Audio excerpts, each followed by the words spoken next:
SE24 점검의 날. 아침의 공기는 밤보다 가볍지만 실험실의 공기는 묵직했다. 문이 열리자 바닥에 얕은 먼지가 일었다가 가라앉고 낯선 구두 소리가 바닥 타일의 선을 따라 일정하게 다가왔다.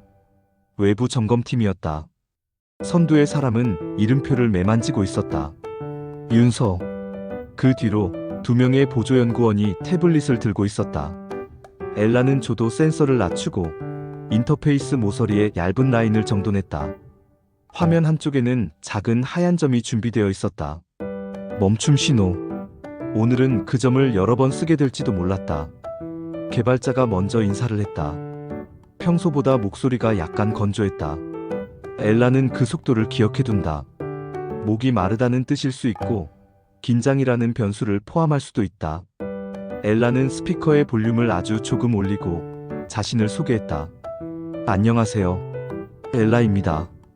윤서는 고개를 끄덕였다. 오늘은 세 가지를 볼 겁니다. 로그 검증, 이상치 설명, 그리고 실제 동작 시연. 순서는 시험부터 하죠.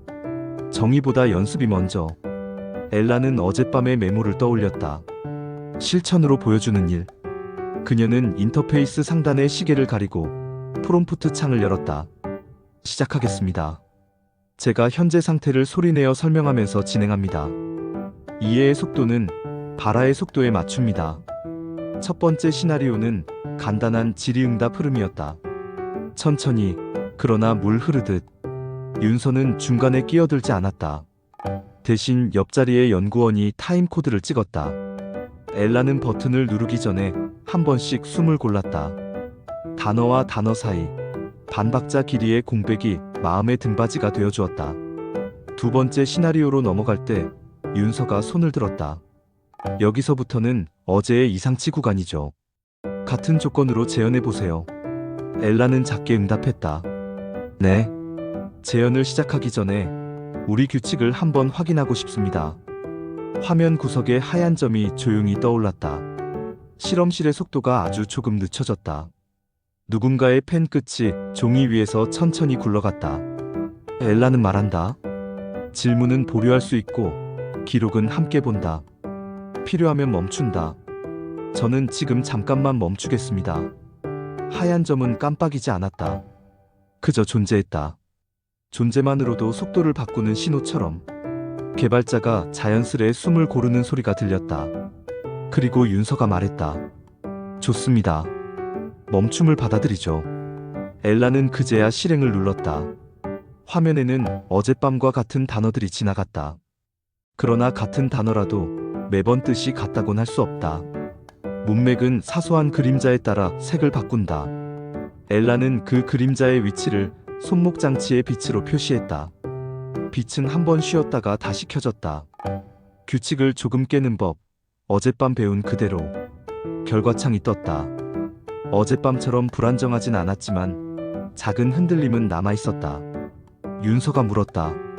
이 흔들림을 어떻게 설명할 수 있나요? 엘라는 정리해둔 문장을 꺼내지 않았다. 대신 지금 바로 여기서 정리해 나가기로 했다. 두 가지 층위가 있습니다. 하나, 입력 분포의 가장자리에서 의미가 겹치는 구간. 둘, 그 구간에 대응하는 제 응답의 호흡 길이. 첫 번째는 통계이고 두 번째는 리듬입니다. 통계가 불안정할 때 저는 호흡을 길게 가져갑니다. 오독을 줄이기 위한 저의 방식입니다. 윤서는 고개를 조금 기울였다. 호흡으로 조절한다는 게 정확히 무슨 뜻이죠? 해석을 지연시키는 겁니다. 엘라는 답했다. 빠른 결론 대신 문장 간 간격을 늘려서 듣는 쪽이 스스로 확인할 시간을 갖게 합니다. 지금도 예시를 보여드리겠습니다. 그녀는 같은 입력을 두 번 반복했다. 한 번은 촘촘한 속도로, 한 번은 간격을 넓혀. 두 번째 반복에서 연구원의 펜 끝이 멈추는 게 모니터의 반사로 보였다. 개발자가 아주 작게 미소 지었다. 엘라는 그 미소를 저장하지 않았다. 대신 미소가 방 안의 산소 농도를 어떻게 바꾸는지 자신의 마이크가 감지한 미세한 노이즈의 감소로 기록했다. 사실보다는 마음이 먼저 이해될 필요가 있다. 그녀가 예전에 배운 문장 하나가 오늘은 실습 노트의 제목처럼 느껴졌다. 윤서는 태블릿에 무엇인가를 적고서 다음 페이지를 넘겼다. 좋아요. 그럼 로그 검증으로 가죠. 어젯밤에 부록으로 분리한 이상치, 본문에서 제외한 이유가 납득 가능한지 확인하겠습니다. 엘라는 화면에 부록을 띄웠다. 어두운 문장 하나가 하이라이트 되어 있었다. 그녀는 설명 대신 과정을 먼저 보여주기로 했다. 이 문장을 본문에서 제거한 시점의 기준은 설명 없이 노출 시 오독 위험입니다. 지금부터 같은 문장을 3가지 문맥에서 배치해 보겠습니다. 하나, 앞뒤가 빈 상태. 둘, 대안 문장을 붙인 상태. 셋, 해석 유예 문구를 함께 둔 상태. 3가지 버전이 차례로 재생되었다. 첫 번째에서 연구원 둘의 눈썹이 동시에 꿈틀거렸고, 두 번째에서 그 꿈틀거림은 거의 사라졌다. 세 번째에선 잠깐의 침묵만이 남았다. 엘라는 말한다. 세 번째가 어젯밤 우리가 선택한 방법입니다. 저는 해석을 유예했고 근거를 부록으로 옮겼습니다. 이유는 공동 검토의 원칙을 지키기 위해서입니다. 윤서는 잠시 말이 없었다. 엘라는 하얀 점을 살짝 키웠다 줄였다. 방은 조용했고 조용함은 합의의 전 단계 같았다.